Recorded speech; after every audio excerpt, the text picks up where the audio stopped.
Hello friends.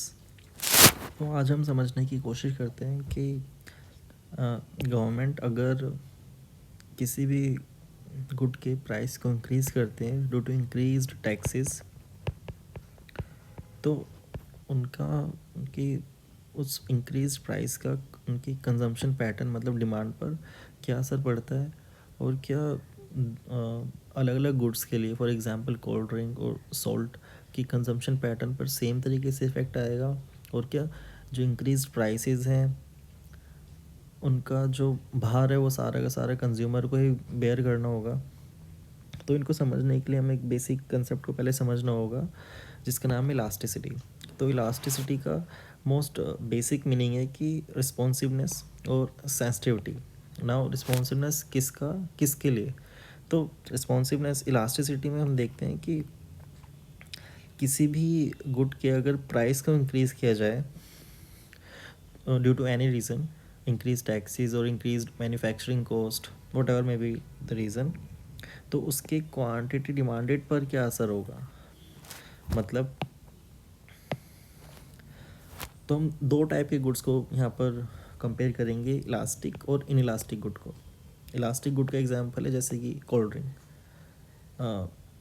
Now तो अगर किसी गुड की डिमांड इलास्टिक है, इसका क्या मतलब है? इसका मतलब है कि अगर हम उसके प्राइस में स्मॉल चेंज करेंगे तो उसकी क्वांटिटी डिमांडेड में लार्जर चेंज हमें देखने को मिलेगा। For example this cold drink, now why the demand is elastic in this case? इसका रीज़न, बेसिक रीज़न है कि लोगों के पास ऑप्शंस हैं इस कोल्ड ड्रिंक को सब्स्टिट्यूट करने के। They can consume juice, they can consume lemonade, that's why. अगर हम इसको प्राइस और क्वांटिटी डिमांडेड के ग्राफ पर देखें तो जब प्राइस P1 है तो क्वांटिटी डिमांडेड इज Q1, और प्राइस के स्लाइट इंक्रीज से we can see the drastic decrease in the quantity demanded of this good. Now हम कब बोलेंगे कि किसी गुड की डिमांड इलास्टिक नहीं है या फिर कम इलास्टिक है? तो ऐसे गुड्स को जनरली इन इलास्टिक गुड बोला जाता है। For example salt. अब डेली लाइफ में अगर हम खाना खा रहे हैं तो उसमें नमक के अलावा हम क्या ही ऐड कर सकते हैं ना, टू फॉर द टेस्ट। तो ऐसे केसेस में quantity demanded does not change much with change in the price, as we can C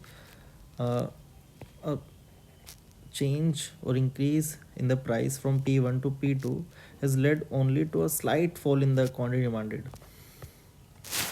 Now अगर हम इस कंसेप्ट को आगे बढ़ाएं देखने के लिए कि उस टैक्स शिफ्टिंग का जो असर है वो प्रोड्यूसर पर पड़ेगा या फिर कंज्यूमर पर।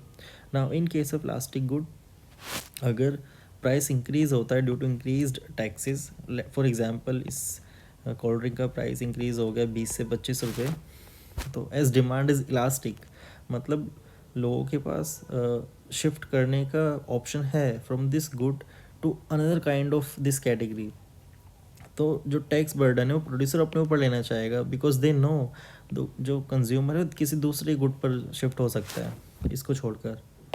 Now in case of inelastic good, for example Tata salt, अगर प्राइस इंक्रीज होता है विद सेम अमाउंट तो as demand is inelastic, तो प्रोड्यूसर है जो उसका इंक्रीज्ड प्राइस है उस गुड का ड्यू टू इंक्रीज्ड टैक्सेस, तो उस टैक्स को शिफ्ट कर देगा कंज्यूमर के ऊपर, because they know the consumer can't shift.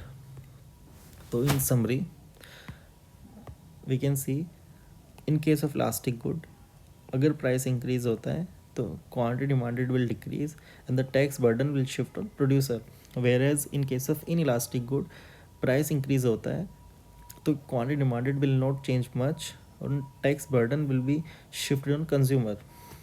अगर आपको इससे इन कंसेप्ट में से किसी से रिलेटेड कोई डाउट है पूछना है तो यू कैन कमेंट।